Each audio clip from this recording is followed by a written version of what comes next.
On a sweltering July morning in 2025, under a sun that scorched the National Mall in Washington, D.C., a military working dog named Bravo unleashed a storm of barks, wild and relentless, lunging at Lieutenant General Robert Harlan during the 4th of July parade rehearsal. His barks shattered the rhythm of 5,000 marching soldiers, halting the nation's grandest celebration of freedom. The truth that followed would make the entire military tremble, a dark secret so grave it threatened the very heart of the nation. The National Mall was alive that day, July 2nd, 2025. A sea of green framed by the Washington Monument's sharp point and the Lincoln Memorial's quiet strength. 5,000 soldiers, Army, Navy, Air Force, Marines, National Guard marched in perfect sync, their boots pounding like a drumbeat of pride. Tanks rolled softly, American flags fluttered in the breeze, and a military band warmed up with Sweet Caroline, its notes drifting over a crowd of families, veterans, and kids waving stars and stripes. The 4th of July parade rehearsal was more than a show, it was a symbol, set to beam across the nation on live TV, a testament to America's unbreakable spirit. At the heart of the K-9 unit, leading 6 dogs and their handlers, stood Staff Sergeant Emily Carter, a 28-year-old from a small Virginia town. Her face was steady, her Army fatigues crisp despite the heat. By her side was Bravo, a German shepherd with a coat like polished ebony and eyes that burned with focus. Bravo wasn't just a dog. He was a soldier, trained at Joint Base Andrews to sniff out bombs where machines failed.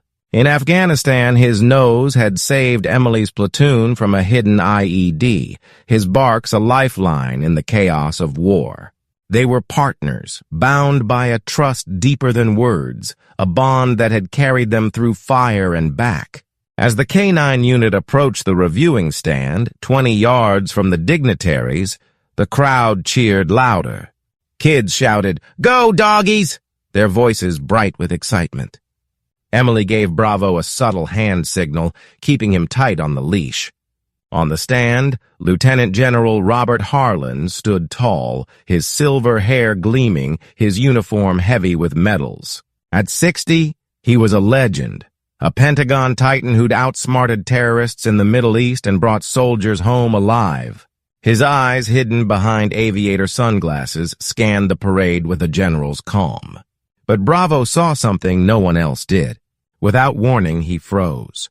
His hackles rose, his ears twitched, and a low growl rumbled in his throat. Emily felt the leash tighten. "Bravo, heel," she whispered, her voice firm. He didn't listen. His eyes locked onto Harlan, and then it came. A bark, sharp as a gunshot, followed by a torrent of barks, each one more desperate than the last. He lunged, teeth bared, pulling Emily forward, his fury aimed straight at the general. The parade stumbled to a halt. Soldiers turned, confused. The band's horns faded, leaving a stunned silence. The crowd gasped, phones raised to capture the chaos. On the stand, Harlan stood still, but his hand moved slowly, almost too subtle to notice, to adjust a small earpiece in his left ear. "Bravo, stand down," Emily commanded, her boots sliding on the grass as she pulled back. But Bravo was relentless, his barks a warning that echoed across the mall, as if Harlan wasn't a man, but a threat ready to strike. Kids clung to their parents, unsure if this was part of the show. Emily dropped to one knee, gripping Bravo's collar, her heart racing. "What's wrong, boy?" she muttered, but his eyes stayed fixed on Harlan, burning with a soldier's focus. Colonel Mark Thompson, a stern officer in his 50s, stormed toward them, his face red with fury. "Sergeant Carter!" he roared. "Control that dog! You're making a mockery of this parade!" Emily stood, still wrestling Bravo, her breath heavy. "Sir, I'm trying," she said, her voice steady despite the strain. "He's never acted like this." Thompson's eyes narrowed. "Never?" That's Lieutenant General Harlan up there, a hero. Your dog just humiliated us in front of the brass and half the nation's cameras. Get him checked, or you're both out." The words hit like a slap, but Emily nodded, her jaw tight. She led Bravo away, his barks softening, though his body remained tense, like a coiled spring. Soldiers parted, some whispering, others shaking their heads. On the reviewing stand, Harlan spoke quietly to a security officer, his face calm before waving the man off with a nod. But Emily caught that gesture again, his hand brushing the earpiece, deliberate, almost mechanical. By late afternoon, the mall had emptied, the rehearsal abandoned. Emily sat outside the K-9 kennels at Joint Base Andrews, the sun sinking into a fiery horizon. Bravo lay beside her, his head on her lap, but his ears twitched at every sound, his eyes sharp. She pulled a worn photo from her pocket, her and Bravo in Afghanistan, dust on their faces, her arm around his neck. She could still hear her platoon's cheers when Bravo found that IED, his nose saving them all. "You've never been wrong, have you?" she murmured, stroking his fur. "So what did you see in Harlan? What's he hiding?" Her mind drifted to her roots, a Virginia town where trust was earned, where her father's Vietnam stories had pushed her to enlist after 9/11. She'd chosen the K-9 unit because dogs didn't lie, didn't play politics. Bravo was her compass, her brother in arms. Now he'd barked at a general, a man whose name was etched in Pentagon lore. Accusing Harlan could end her career, but ignoring Bravo would betray everything she stood for. That night, Emily slipped into a command tent near the mall, dropping off K-9 reports as an excuse to linger. The tent buzzed officers reviewing maps, techs testing radios. Private First Class Jake Morales, a lanky 22-year-old with a knack for tech, sat at a monitor replaying rehearsal footage. "Yo, Sarge," he said, grinning. "Your dog's gone viral. Dog goes nuts at parade. Want to see?" Emily nodded, leaning in. The footage rolled. Bravo's barks, the crowd's gasps, her struggle to hold him. She froze the frame, zooming on Harlan. There it was, his hand adjusting the earpiece every 20 seconds like clockwork. "That's not a tick," Emily muttered, her pulse quickening. "That's deliberate." Morales raised an eyebrow. "What, like a signal? Guy's a general, Sarge. Probably just his comms." Emily's eyes narrowed. "Maybe, but Bravo doesn't bark at comms."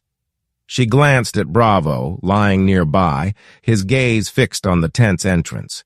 A low growl escaped him as footsteps echoed outside. In that moment, Emily Carter, the small-town soldier who trusted her dog above all, knew Bravo's bark wasn't madness. It was a warning, a signal of danger lurking in the heart of America's capital, on the eve of its greatest celebration. What was Harlan hiding? The answer was closer than she knew and far more dangerous than she could imagine. In the dim glow of a command tent near the National Mall, on that fateful night of July 2nd, 2025, Staff Sergeant Emily Carter stood frozen, her eyes fixed on a grainy video frame. The image showed Lieutenant General Robert Harlan, the Pentagon's living legend, adjusting his earpiece with a precision that chilled her blood. Every 20 seconds, like clockwork, his hand moved, a gesture too deliberate to be chance. Beside her, Bravo, her German Shepherd partner, let out a low growl, his gaze locked on the tent's entrance as footsteps echoed in the dark. Emily's heart pounded. Bravo's barks at the parade rehearsal had stopped a nation, and now, in that fleeting moment, she knew his warning wasn't madness. Something was wrong, terribly wrong, and she was about to defy every rule to uncover it. The tent buzzed with the hum of radios and the low murmur of officers planning the 4th of July parade, now just 2 days away. The National Mall, still warm from the day's blistering heat, lay quiet outside, its grass trampled by the boots of 5,000 soldiers. Emily should have been back at Joint Base Andrews, preparing Bravo for a vet check as ordered, but she couldn't shake the image of Harlan's earpiece. Bravo, lying at her feet, was no ordinary dog. He'd sniffed out bombs in Afghanistan, saved her platoon from certain death. His instincts were her compass, and they were screaming that Harlan, the revered general, was hiding something. Private First Class Jake Morales, a lanky 22-year-old with a quick grin and a laptop full of tricks, leaned back in his chair, oblivious to the storm brewing in Emily's mind. "Sarge, you're overthinking it," he said, replaying the footage of Bravo's outburst. "Harlan's a big shot. Probably just got fancy comms for the parade." Emily shook her head, her Virginia drawl sharp with resolve. "Jake, Bravo doesn't bark at comms. He barks at danger. And that earpiece move? It's not random. It's a pattern." Morales raised an eyebrow, his fingers pausing on the keyboard. "A pattern? Like what? A signal?" Emily didn't answer, but her eyes burned with a soldier's focus.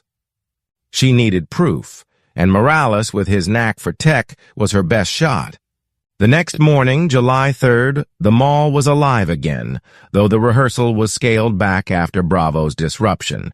Soldiers from the 101st Airborne Division, their patches gleaming, drilled in tight formations, while the scent of hot dogs and sunscreen drifted from nearby vendors setting up for the big day. Emily, officially on standby, slipped Bravo onto the grounds under the guise of a training walk. His ears were alert, his nose twitching as they passed the reviewing stand where Harlan had stood. The general was elsewhere briefings at the Pentagon, she'd heard, but Bravo's tension hadn't eased. He growled softly, his eyes scanning the stand as if the threat lingered in the air. Back at the command tent, Emily found Morales hunched over his laptop, surrounded by energy drink cans. "Got something for me?" she asked, keeping her voice low. Morales grinned, his fingers flying across the keys. "You're gonna love this, Sarge. I pulled the radio logs from the rehearsal. There's a signal 2.4 GHz low power popping up right when Bravo went nuts. It's not military standard. Too weird for comms." Emily's pulse quickened. "What kind of signal?" Morales leaned in, his voice dropping. "The kind used in remote detonators. You know, the stuff insurgents played with in Iraq, banned for years stateside." Emily's mind raced. Detonators? At a parade? It was unthinkable, yet Bravo's bark suddenly made sense.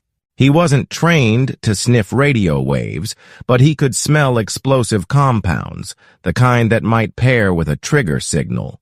Her thoughts were cut short by a sharp voice. "Sergeant Carter!" Colonel Mark Thompson strode into the tent, his face a mask of disapproval. "I ordered you to stand down and get that dog checked. What are you doing here?" Emily straightened, meeting his gaze. "Sir, I'm following a lead. Bravo's reaction wasn't random. There's something off about General Harlan." Thompson's eyes widened, then narrowed. "Harlan? You're accusing a 3-star general based on a dog's tantrum? This is the 101st's parade, Carter, not some backwoods conspiracy. Stand down or you're facing a court-martial." Emily's jaw clenched, but she nodded. "Yes, sir." As Thompson left, she whispered to Bravo, "We're not stopping, boy." That afternoon, alone in the K9 kennels, Emily sat with Bravo, her mind heavy. The kennels were quiet, the other dogs resting, but Bravo paced, his tail flicking like a metronome. She pulled out that worn photo again, her and Bravo in Afghanistan 2022, dust on their faces, her arm around his neck. Her memory drifted to a night in Kandahar, under a sky pierced with stars. Her platoon, part of the 101st Airborne, had been patrolling a rocky valley, the air thick with the threat of ambush. Bravo, barely 2 years old, had frozen, his nose to the ground, then barked a sharp, urgent sound that stopped them cold. Emily had signaled the halt, trusting him without question. The bomb tech found an IED buried under a pile of rocks wired to blow them all to kingdom come.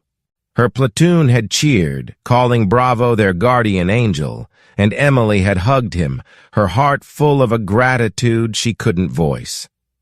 That night she'd promised to always trust his instincts no matter the cost. Back in the present, Emily stroked Bravo's fur, his warmth grounding her. "You're telling me something, aren't you?" she murmured. "Harlan's not who he seems." But how could a general, a hero, be linked to a detonator signal? The idea was insane, yet Bravo's agitation, his growls at the reviewing stand, told her to keep digging. She needed more than a signal log. She needed to know what Harlan was doing and why. That evening, Emily returned to the command tent, her heart pounding with the risk she was taking. Morales was there, his laptop glowing in the dim light. "You're back?" he said, half amused, half nervous. "Thompson's gonna flip." Emily ignored the warning. "Jake, can you track that 2.4 GHz signal? See if it's active now?" Morales hesitated, then nodded. "Give me a sec." His fingers danced across the keys, pulling up a real-time spectrum analyzer. The screen flickered, then spiked. "There it is," he whispered. "Same frequency coming from near the VIP area." Emily's blood ran cold. The VIP area was where Harlan had been spotted earlier, meeting with parade planners. She slipped outside, Bravo at her side, moving quietly toward the VIP tents. The mall was darker now, lit by floodlights and the distant glow of the Capitol dome. Bravo's ears were up, his body tense, as they neared a small tent cordoned off for high-level briefings. Voices drifted from inside, low and urgent. Emily crouched behind a stack of crates, her hand on Bravo's collar to keep him still. His growl was barely audible, but his eyes were locked on the tent's entrance. Then she heard it. A voice calm but clipped, unmistakably Harlan's. "The package is set," he said, the words slicing through the night. "July 4th, 10 a.m. sharp, no mistakes."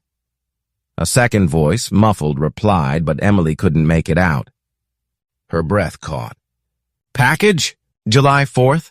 The parade's climax was at 10 a.m., when the president and thousands would fill the mall."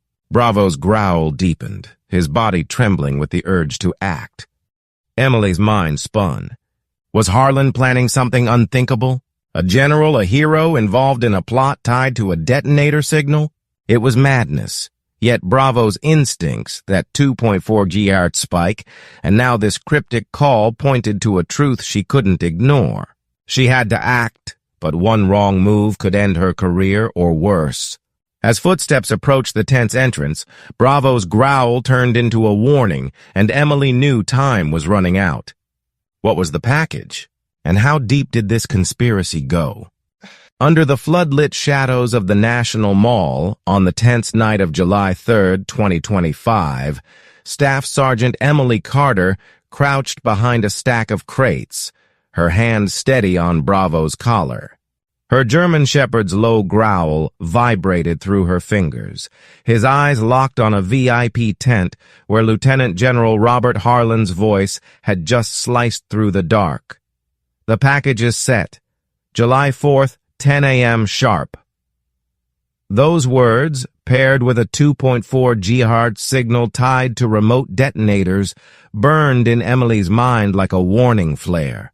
Bravo's barks had stopped a parade, his instincts had pointed to Harlan, and now, with the 4th of July parade hours away, Emily was stepping into a conspiracy that could shatter the nation.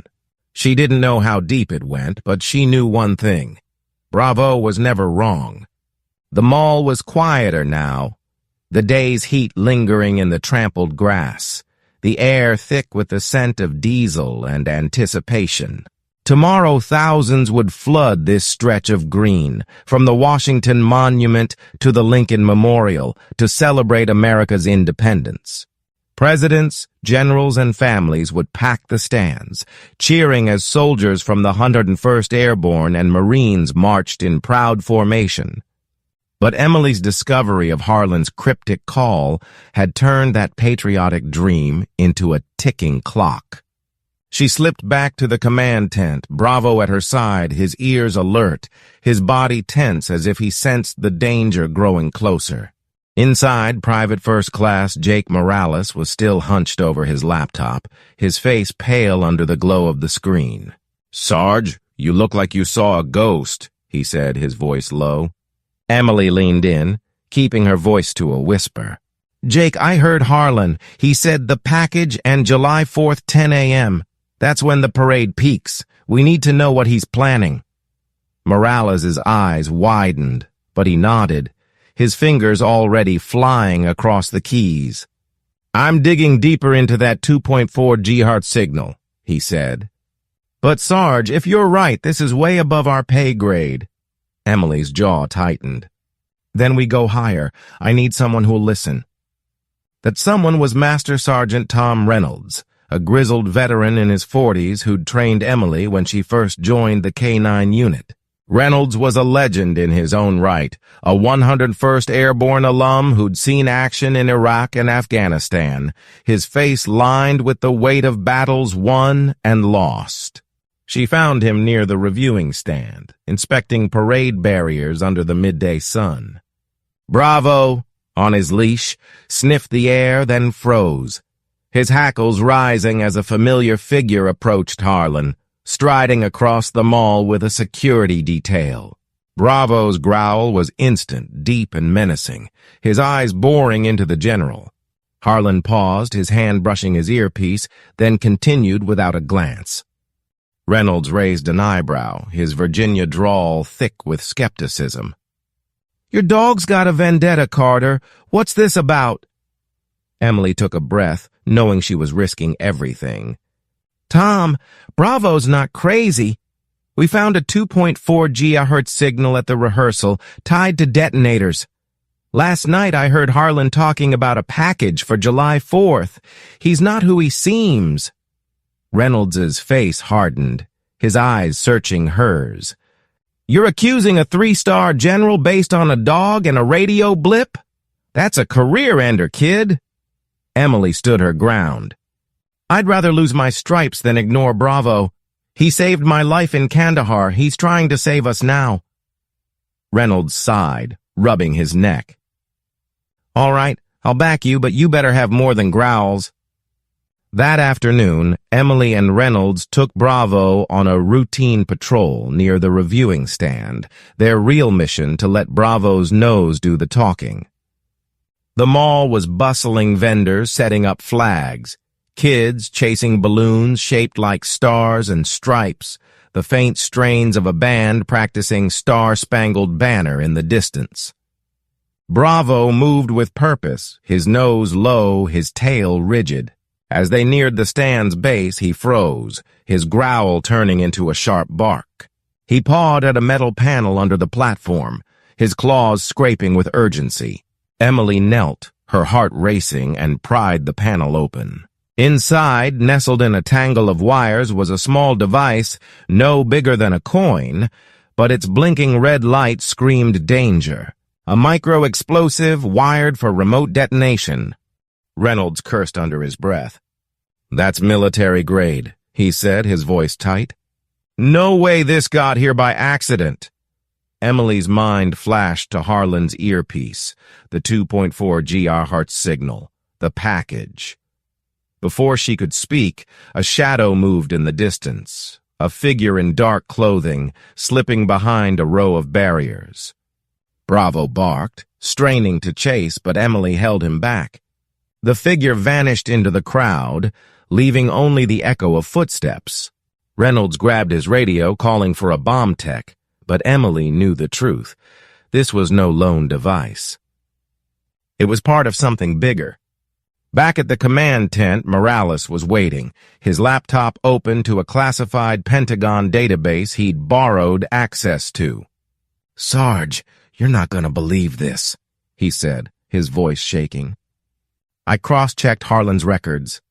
The real Lieutenant General Robert Harlan died in a Black Ops mission in 2023. No body recovered, classified as KIA. Whoever's walking around out there. He's not Harlan. Emily's blood ran cold. An imposter? Wearing a general's stars, commanding respect and planning. What? A terrorist attack on the 4th of July? The pieces were falling into place, but the picture was more terrifying than she'd imagined. That evening, in the quiet of the K9 kennels, Emily sat with Bravo, her heart heavy with the weight of what she'd uncovered. The other dogs slept, but Bravo paced, his eyes never leaving her. She knelt beside him, her voice soft but fierce. I don't know who that man is, boy, but I swear I'll protect you, no matter what. Bravo nuzzled her hand, his warmth a reminder of their bond, forged in the dust of Afghanistan. She thought of Colonel Thompson's warning, of the career she might lose, but Bravo's trust was worth more than any stripe. She'd fight for him, for the truth, for the thousands who'd fill the mall tomorrow. As night fell, Emily and Morales planned their next move, unaware that danger was closing in. At midnight, a deafening blast shattered the silence of Joint Base Andrews. The K9 kennels erupted in flames, a targeted explosion that sent shrapnel flying. Emily, working late in the command tent, heard the blast and sprinted toward the kennels, her heart in her throat. "Bravo!" she screamed, pushing through smoke and debris. The other handlers were evacuating dogs, but Bravo's crate was at the epicenter. She tore through the wreckage, coughing, her hands bleeding until she saw him, Bravo, battered but alive, his eyes blazing with defiance. She pulled him free, hugging him tightly, tears mixing with soot on her face. "You're okay, boy," she whispered. But as she looked at the smoldering ruins, she knew this was no accident. Someone wanted Bravo silenced, wanted their secret buried. The imposter Harlan, or whoever he answered to, was steps ahead, and the 4th of July was hours away. With Bravo by her side, Emily felt the weight of a nation on her shoulders. The conspirators were closing in and time was running out. In the smoldering ruins of the K9 kennels at Joint Base Andrews, on the midnight of July 4th, 2025, Staff Sergeant Emily Carter clung to Bravo, her German Shepherd partner, his fur singed, but his eyes blazing with defiance. A targeted explosion had torn through the kennels, meant to silence the dog whose barks had unraveled a conspiracy at the heart of the National Mall. Emily's hands, bloodied from digging through debris, trembled as she whispered, "You're okay, boy." But the truth burned brighter than the flames. An imposter posing as Lieutenant General Robert Harlan was plotting to strike the 4th of July parade just hours away. With a cache of explosives, a 2.4 GHz trigger signal, and a nation's celebration in the crosshairs, Emily, Bravo, and their small band of allies faced a race against time to save thousands. Dawn broke over Washington, D.C., painting the National Mall in hues of gold and crimson. The 4th of July had arrived, and the mall was a living tapestry of America stars and stripes waving, kids clutching balloons, veterans in wheelchairs saluting as the 101st Airborne's band played Sweet Caroline. Thousands packed the stands. From the Lincoln Memorial to the Washington Monument, their cheers a heartbeat of pride. The president, dignitaries, and families filled the reviewing stand, unaware of the danger lurking beneath the pageantry. Emily, Bravo, Private First Class Jake Morales, and Master Sergeant Tom Reynolds moved through the chaos, their mission clear but perilous. Find the explosives, stop the imposter, and protect the nation. Emily's heart pounded as she led Bravo along the parade route, his leash taut, his nose low to the ground. Morales, clutching a signal jammer rigged from his laptop, stuck close, his eyes darting to the VIP area where the imposter Harlan was expected. Reynolds, a grizzled veteran with the steady calm of a 101st Airborne alum, coordinated with a trusted bomb tech via radio, keeping their plan off official channels. Colonel Thompson had grounded Emily, threatening court-martial, but Reynolds had pulled strings to get them access, whispering, "If you're wrong, Carter, we're done. If you're right, you're a hero." Emily didn't care about medals. She cared about Bravo, about the truth, about the families waving flags under a sky that could turn to fire. As the parade began, tanks rumbled, soldiers marched, and jets roared overhead, trailing red, white, and blue. Bravo's ears twitched, his body tense. Near the reviewing stand, he froze, his growl sharp and urgent. He pawed at a maintenance hatch beneath the platform, his claws scraping metal. Emily knelt, prying it open, her breath catching. Inside was a cache of explosives, dozens of micro-devices, wired to a central detonator, enough to level the stand and kill thousands. The crowd's cheers faded in her ears, replaced by the thud of her pulse. "Reynolds!" she hissed. "We've got it!" Reynolds and the bomb tech rushed over, their faces grim. "That's enough C4 to take out half the mall," the tech muttered, slicing wires with steady hands. But Emily's eyes were on Bravo, who'd turned, his growl now aimed at the VIP area. There, standing among the brass, was the imposter Harlan, his silver hair gleaming, his hand brushing his earpiece every 20 seconds, like a countdown. Morales, crouched behind a barrier, whispered, "Sarge, I'm picking up the 2.4 GHz signal. It's live, coming from him." Emily's blood ran cold. The detonator wasn't in the cache. It was on Harlan, a remote trigger tied to his earpiece. "Jake, can you jam it?" Emily asked, her voice steady despite the stakes. Morales nodded, his fingers flying across his laptop. "Give me 10 seconds. As he worked, Emily locked eyes with Reynolds. "Tom, we need to take him down now." Reynolds hesitated, then nodded.